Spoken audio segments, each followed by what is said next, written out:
Welcome to Winning with Data Driven Marketing Podcast. This podcast is brought to you by Vase.ai Market Research.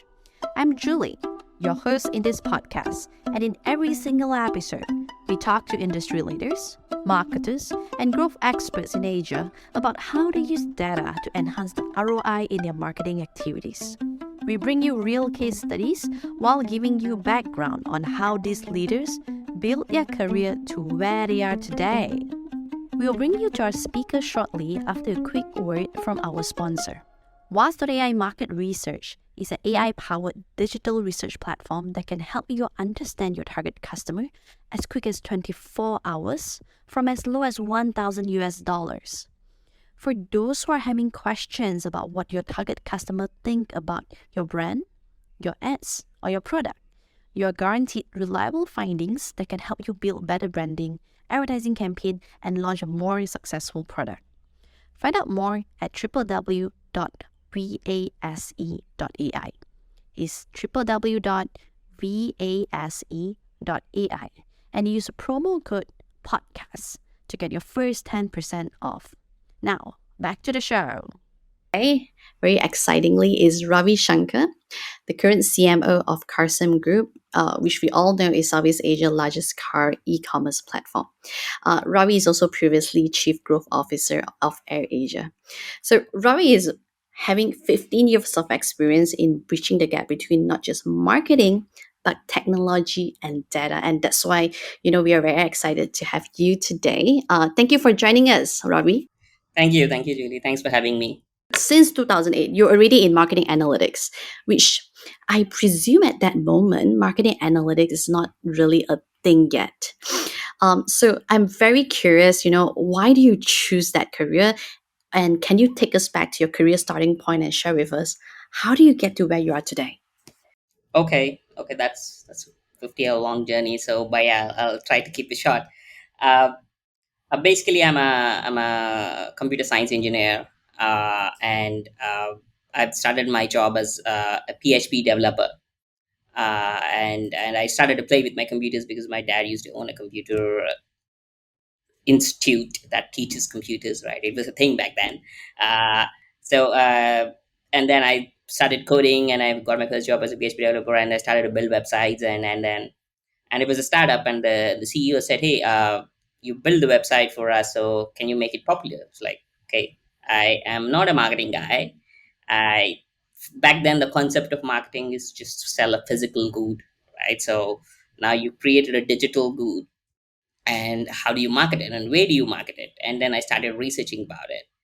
That's when I understood SEO. That's when I understood paid marketing and in search ads and stuff, right? So uh, at the moment I went into the paid ads side of things, the data started to flow in, right? So uh, it the data was initially very little, right? So, oh, you could optimize with your naked eyes. Oh, okay, this is high, this is low, let's make this change, just done, right? So, and then slowly that data started to grow quite a bit because we started to run more campaigns, right? So and I started to play with it a bit more, and I joined a different startup who solely focuses on paid marketing.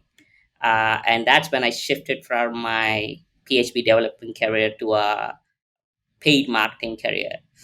And I started to play a bit more and started to spend a lot more, right? Back then I used to spend about 150,000 US a day. 15 years ago, that was a huge amount. So, and I was coming from a small town in India. That was a huge money, right? That's like what celebrities make. So I was a bit overwhelmed about the amount of money I used to spend every day, right? So I used to be very careful on the decisions that I make. And I started to kind of slowly structure the data in the bed. I used to optimize campaigns in a way. I used to wake up at 2 a.m. and see, okay, if the campaigns are performing well, and then make changes and stuff. And then I cracked the interview with Yahoo, who were a dominant search engine back then as well. And then that's when I started to handle multiple clients' campaigns, but there was no way I could optimize those campaigns with my naked eye. So I started putting all the data into Excel. and then started to analyze the data in Excel by visualizing, by learning some macros. And I used to be that power user without using a mouse, using a lot of shortcuts and stuff. uh, and then that was a really good experience for me on and a really good revelation of, okay, this data is getting out of hand. uh, and I spent a couple of years in Yahoo and then a couple of classified companies there, and then joined the Google programmatic team, which Google was actually setting up. So I was part of that team where Google just acquired a business called Invite Media, and like any other product, they're painting with Google colors and trying to make it like a googly thing. And then I was working with the product managers to help them out in building this platform and enhancing the features of this platform. So it's basically a DSP. It's a demand side platform to buy ads and stuff. So I was working with the product managers and stuff. And then the challenge there was I was working with these huge clients like Netflix, Google Chrome was one of the client, and Facebook was one of the client for them. But the problem was the data was out of hand. It's out of Google Sheets, it's out of Excel. It was too huge. So then that, and then I was introduced to BigQuery, where the data is sitting in the databases. And then for me to request the right amount of data or the right data sets, I had to learn SQL, and I started to query and stuff, and then connect with the data visualization platforms and everything. So uh, it suddenly, what I thought would be a marketing job kind of started to evolve into some analytics job, right? But analyzing marketing data, right? And then I moved to Malaysia for a startup, which is an agency, which kind of gave me the opportunity to still keep in touch with the analytics stuff and also do some marketing, performance marketing and stuff, which is what I perfected over the years. And then I set up an analytics team for them as well. I set up a performance team. It went really good about for 2 years. There's a company called Lion and Lion. Uh, and then I met the chief data officer of AirAsia, and he told me that, hey, we have huge amount of data, and I think we can use it in marketing and apply a lot more optimizations to the marketing spends. And AirAsia is known for its marketing, right? So, and it's a huge brand, and that challenge really intrigued me because uh, what you get from an airline back then was a very structured data, right? So and how do you apply that structured data into marketing campaigns was a challenge. And I went there, I worked with multiple teams. Slowly my role evolved from marketing to commercial to growth to product owner and so on and so forth. And then after that, after a good 5 years there, and then I moved to CARSOME, pretty much doing very similar things there. So yeah, I think uh, that's the story of how it evolved and where I am right now. Really well. I'm curious, in a lot of your career, I noticed actually at each point of time, it is actually a tough challenge, at least at that point of time, because it wasn't figured out yet. So, if I were to take a point of time, an example, let's take the AirAsia example. When you go in, how do you go about, what's your thought process? How do you think about what do you start first, given that all the structured data are not necessarily in one place for you to make sense of? Actually, by the time I went there, they already started a bit of their digital transformation, which is they're moving from their on-premise to cloud. So, which made my life very easy, and the data was very structured. But the challenge was always the data is there, the platforms is there, but what do I do to make this better? For me to get that understanding, I had to understand the business well, and I am not a travel guy. Never. Interesting.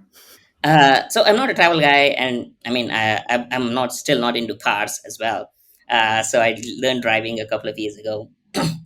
So it's just been there, right? So uh, It is very interesting problem for me because it's a very complex business. It's a huge business. There is ground operations, there is flight ops, there is network, there is commercial, there is brand and everything. So one good thing was I was based in an awesome office called AirAsia Redq, which is one of the best offices in the world, and the opportunity for me to go around the office and talk to multiple teams and multiple people from treasury to engineering, from procurement to network, really helped me understand the business. And I used to clock in about 10,000 steps a day in the office because it was huge and I was going around and talking to people and stuff. And then I figured out, okay, what are the top priorities for marketing? Uh, and how do we apply that? What is the roadmap? And then I started doing things because is the data available? I could have taken decisions and stuff, but if I don't connect with the business problem, uh, it doesn't really make any sense because it just gives you the very local maxima, right? What we want is a global maxima that impacts at a business level, right? So that helped me, and in short, understanding the business first, and then figuring out which data to pick from the humongous corpus of data that you have and apply it to marketing was the difficult part. But once you figured it out, the steps ahead for me was very clear. And my boss back then was a travel veteran who understands the data well, who could see things much ahead of any of us. So that kind of helped me to kind of skip some of the steps and mistakes. A nice, gotcha. So combining the business problem, and making sure we dig from there before we choose what data to look into. And on that note, right? So you obviously tried a lot of marketing strategies. I can see on your LinkedIn. I know you say, this is not for human, this is for algorithm purposes, and boom. So among those, right, like, or maybe more than those even, what are some of the most effective marketing strategies you have used? So basically, most of the marketing strategies that I've used uh, from a growth perspective, right? So see, there are quite a lot of CMOs out there who came from a very traditional media perspective. Like they are really good at coming up with uh, good media of billboards, TVs, and stuff. They exactly know what TV spot to pick up and stuff. They're that experts. And there are CMOs who are really good at brand strategy, right? So they can build a brand and they can create a person around the brand and or enhance the person around the brand, and they have a really good eye for creative. Uh, and I come from a different kind of a place where I use data and technology, uh, and those are the levers that I pull the most, right? So I'm not saying I'm an expert in data and technology, but I know to use it the right way for some of these strategies that I kind of tested over the years. Uh, but I had a really good team that uh, knows the brand well, that knows the creative well, that knows the media well. So a couple of strategies are going back to, okay, what exactly is the business problem? The business problem, let's say for one of the for AirAsia was again there are quite a few uh, routes, right? So Kuala Lumpur, Singapore is a route, Singapore to Kuala Lumpur is a route, and then we wanted to rank organically in all the search engines, and then we figured out, okay, how many pages do we need? And then pages were about came up to almost 7,000 pages, because every route, every combination, every airport and stuff. So it's like, okay, so if I have to write 7,000 pages in multiple languages, where it is present across, that multiplies to about 50,000, right? So how do I solve this? It's not something I'm going to hire a huge a content company somewhere in India or in China to write this stuff. So what we decided is to, okay, let's take a technology approach. We worked with a couple of companies, one based in US, one in here, and took all the data that we have, the route information and stuff, and passed it to an API, build an API on top of that. So it basically created uh, all the combinations of the routes, and it also created the pages. And what it also did is it created a template of content, right? Meaning, okay, you fly from here to here, and this is the conditions of the airport, this is the weather of the destination, this is the currency used in destination. So it's a template of content. It's a content, like you said, it's not for human. It's a very bland informational content. It doesn't give any excitement for them, but it's a really good content for search engine. So the moment we figured it out, we launched those pages, the first 7,000 pages. Google started crawling it, and then we started ranking for it. uh, and uh, and then we built all multiple uh, other languages as well. So there are about 40,000 pages now, right? So all those pages were programmatically launched and not really handwritten by a human, right? So which would have not been possible. So then again, some of the pages started to rank quite well. And then what we realized is, if these pages started to rank and the content is bad, it's it's not going to be it's not been sustainable, right? So then the human content writers spent only time on those pages that are ranking on the top, and making the content, a bit more appealing and not really robotic, right? So the approach was to build all the pages first, launch all of them first, figure out which one to focus on, and then put the human effort in there. uh, but the basic problem for business we're trying to solve is we need to get more organic traffic, and the problem again is which routes to choose from. There are quite a lot. Which one to prioritize, and what are the so for if I say, hey, if the business says this particular route is really important for me, build a page for it and make it rank, I can't. It's not up to me whether the page ranks or not, but for me to launch all the pages, all the combinations together, and figure out which one ranks first, and applying human content after it ranks and started to really enhance it, solves a lot of business problem and addresses business problem as well.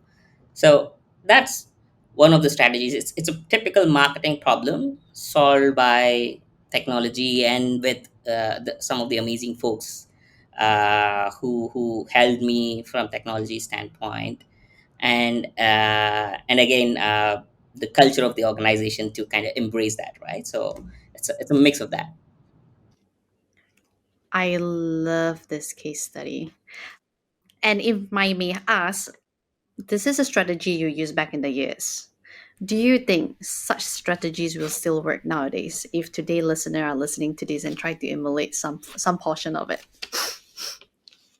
uh, it is a it's a very specific, it would become a very different question at this point, right? So uh, if organizations have a scale to build lots of pages and deploy a lot of pages, when you really have the problem of having so many products and SKUs and stuff, right? So this solution might still work, uh, because it's not like a paid feature, right? Hey, I have if I'm talking about Shopee, Shopee goes and asks to the SEO manager saying, I want this product to be organically ranked, so go build a page, make it rank. It doesn't work like that.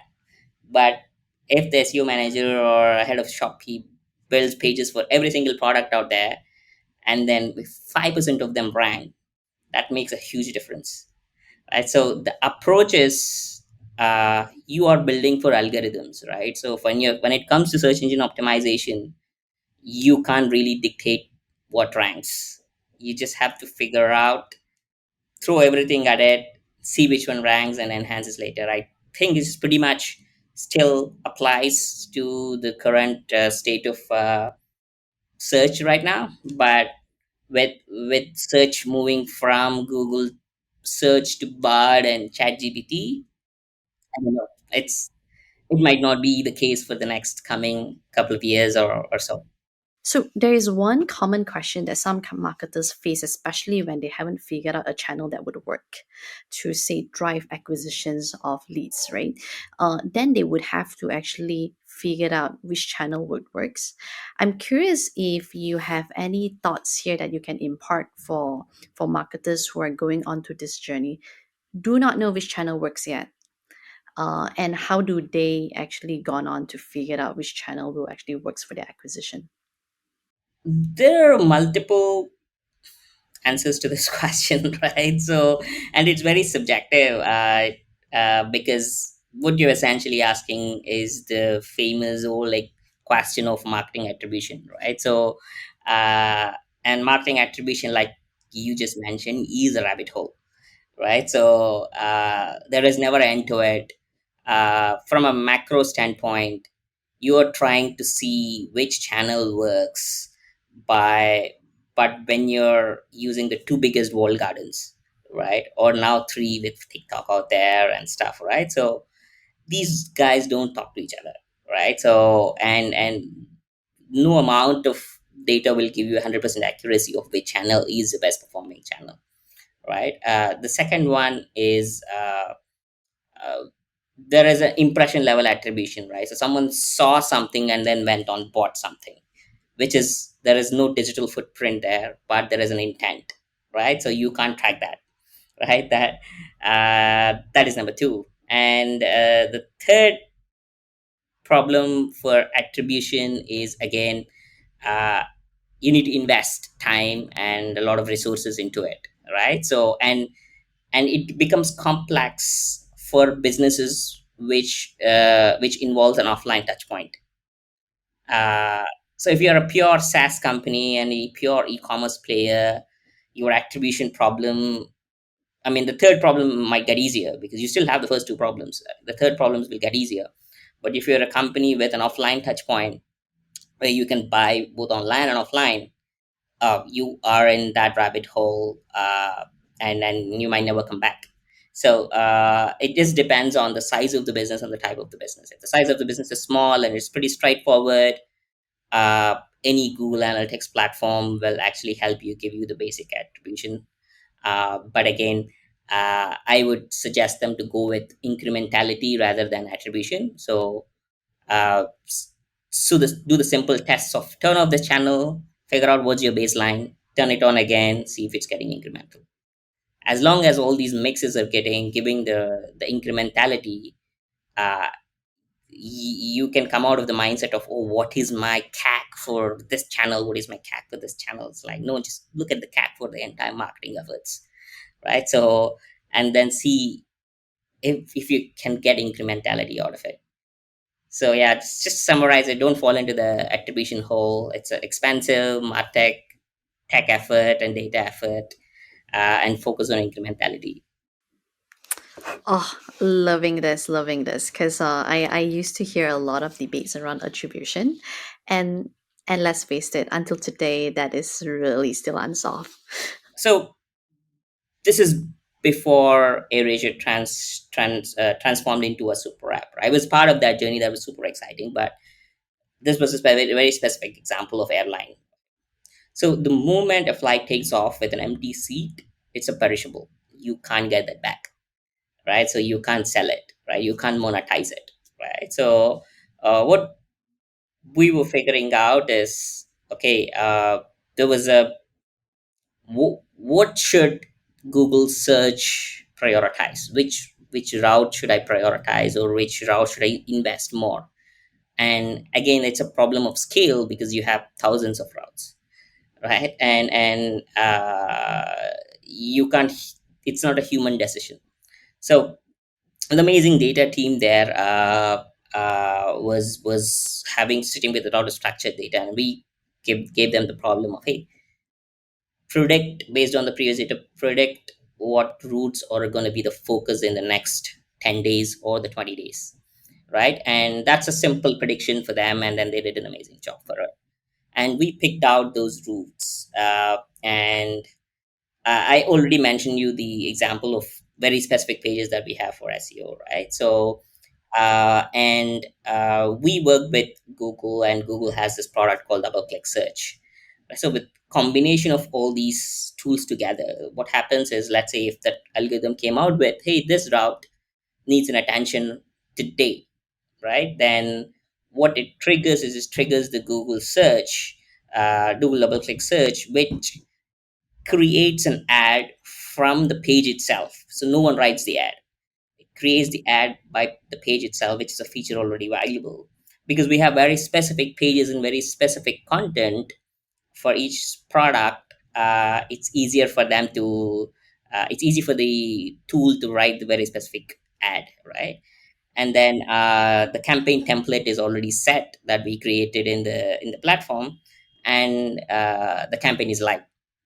If someone searches for a specific route, based because this campaign is live, our bids are high, we appear on the top, and uh, we tend to get more clicks for that specific route. What we are doing here essentially is, again, bridging the gap between the identification of business problem and going to market. So this is the moment that you figured out that this is the problem, there is a solution. It might not be the best solution out there, because I can launch a campaign about Japan, and which takes a lot of time and creative and stuff, but there is something running immediately in the next 5 to 10 minutes. But uh, take that in a typical scenario of I identified the business problem. What happens then? The pricing team then conveys the problem to the marketing team, and marketing team briefs uh, the team in house on, this is the problem, create a solution for it. Worse if they have an agency, because they have to go for an agency and then brief the agency, and they come up with a solution, they create approval process, and the campaign goes live and stuff, right? So but there is nobody addressing the problem immediately, right? And these automated solutions will have those things live, uh, and doing something, uh, because the problem already started. So yeah, so bridging the gap was the business problem, and we kind of figured out a solution, a marketing technology solution that addresses the problem immediately. How do you decide if a certain experiment or a certain solution is going well or not? So, like you say, not everything necessarily goes as planned, and not necessarily everything would rank as high as what you wanted, right? So, how do you pick and choose? I mean, in this specific example, in the previous example of uh, pages, I did not choose. I launched everything. Right. So my solution was to address everything at scale, an imperfect solution, but addresses everything, and then figure out later on which to focus on. Right. So yeah, in it is very hard to decide what to do when you have a lot of products and a lot of problems. So you yeah. That's why the lever you pull is using data and technology. Your two case study help us to see, the ROI of leveraging this lever instead to achieve skill. And a lot of times, answer the uncertainty with data itself. What's the biggest challenge you face when using data itself to help solve? Well, see, the challenges aren't really with the data, right? The challenges are really applying the data, and building products on top of it, right? So uh, a couple of challenges is when the organization don't have a good measurement framework, right, on how to measure marketing or the efforts of marketing, right, all different channels of marketing, right? So for for example, a campaign, a bank is running a campaign to uh, disburse more loans, right? So what they're running is a lead campaign, right? And the success of the campaign is how many loans are finally approved, right? So the what typically that business measures is what is the cost for each loan approval, right? So I spent 100,000 on marketing dollars on Google and Facebook. I've approved 100,000 loans, so it's just $1. But algorithms like Google and Facebook can't optimize the loan approval process, right? It can only collect leads. It can optimize up to the leads funnel. What happens after they fill the lead and give the information is something manual. People checking the loan applications and figuring out if it's the right guy or like girl to kind of give the loan isn't algorithmic. So your measurement of cost per loan approved loans itself is wrong. You just should be just looking at what is the cost per applications, right? So but the data is available for both. So it's the challenge is not the data, it challenges what to measure, what's the measurement framework. Then when you give that to the marketer saying that cost per loan approval is high, they tend to make changes for the campaigns that might negatively impact the applications itself. So that is the challenge. Not having a measurement framework is the challenge. And I know you built measurement framework from scratch. I wanted to go in a little bit deeper on it. Can you share a little bit of your thought process or methodology? Say, how do you build a measurement framework that actually accurately reflect, like you said, Yeah, the measurement was wrong just now. Yeah. yeah. So see, measurement frameworks typically builds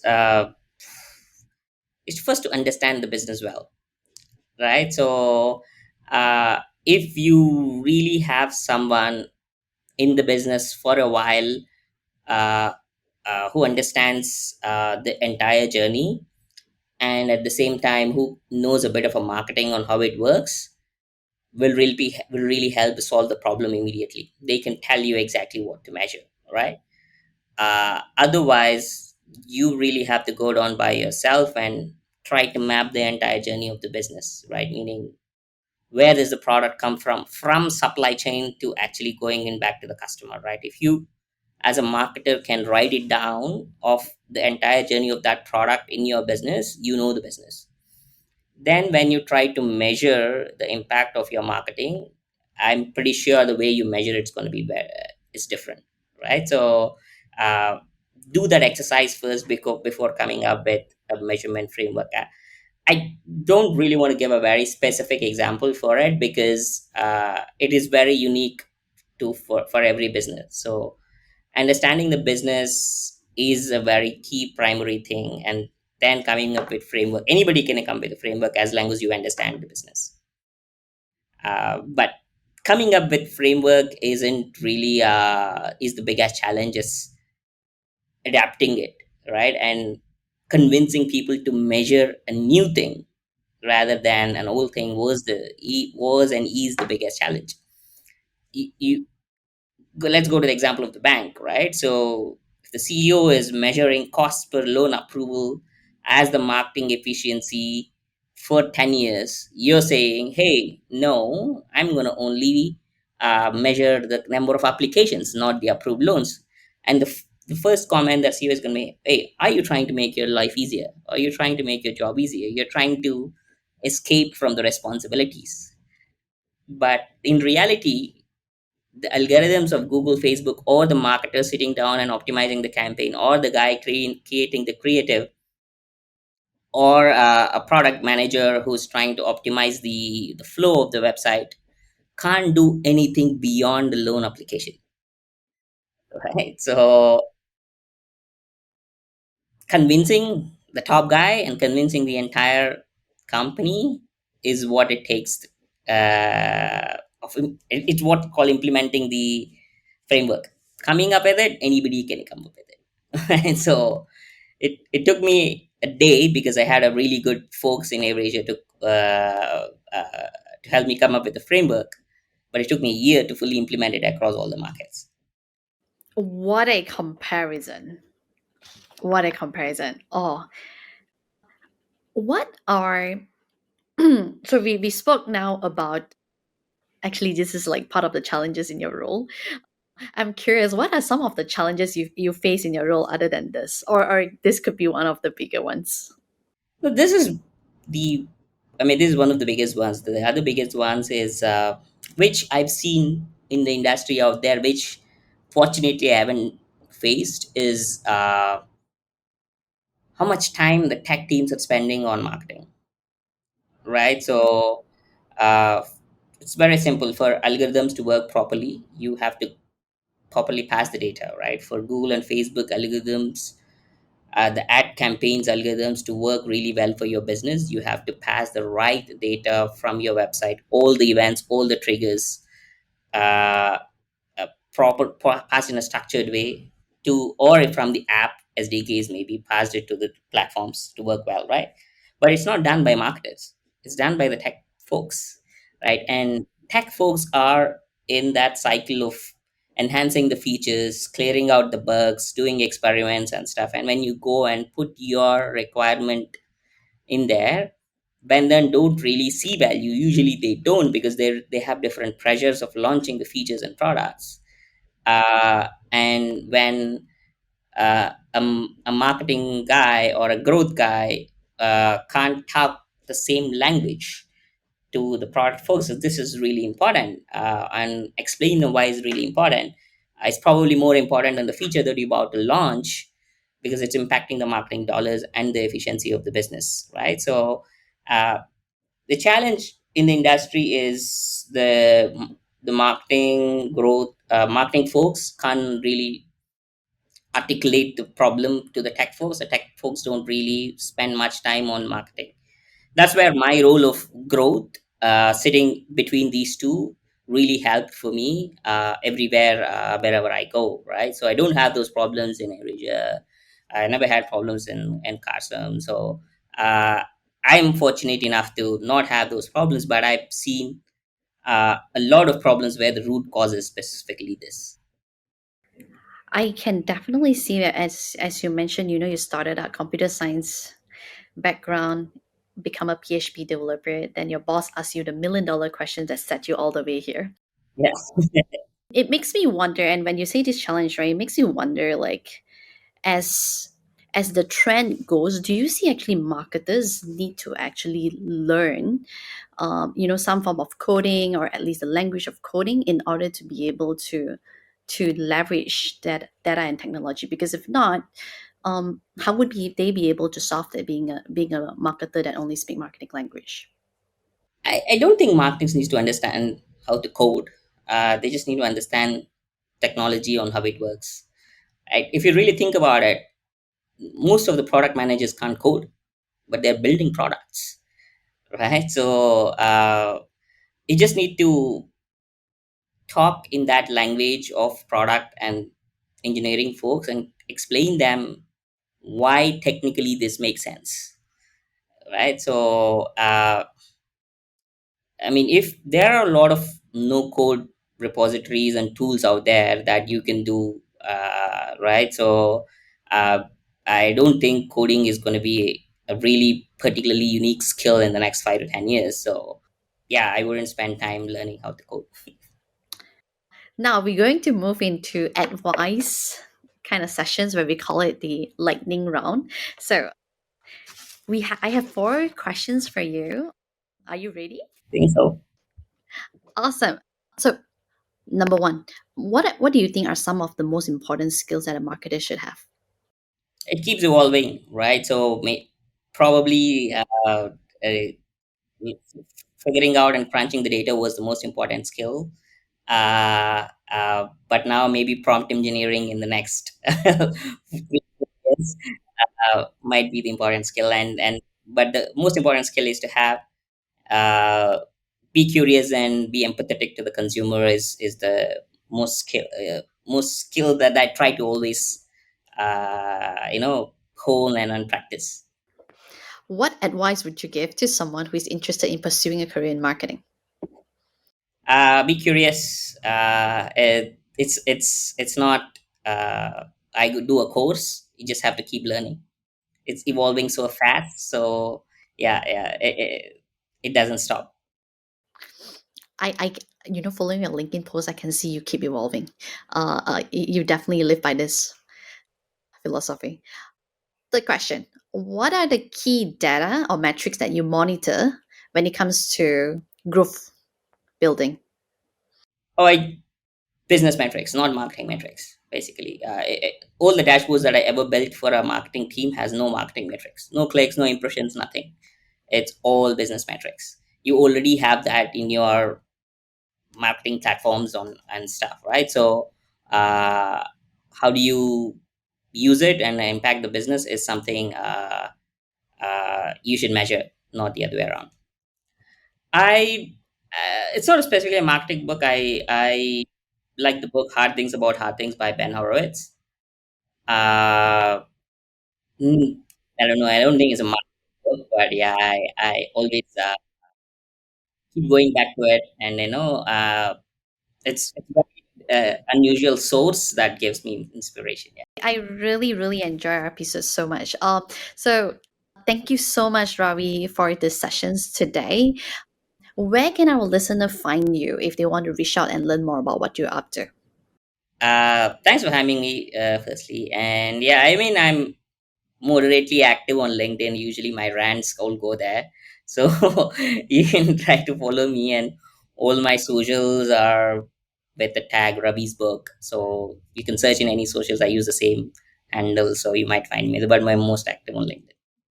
Okay, we will definitely put on the links for all the listeners to get access to on our page. Thank you so much for listening. If you find this valuable, you can subscribe to the show on Apple Podcasts, Spotify, or Google Podcasts. Also, please consider giving us a rating or leaving us a review because this really can help other listeners to find the podcast. You can find all the episodes or learn more about this podcast at was.ai. See you in the next episode.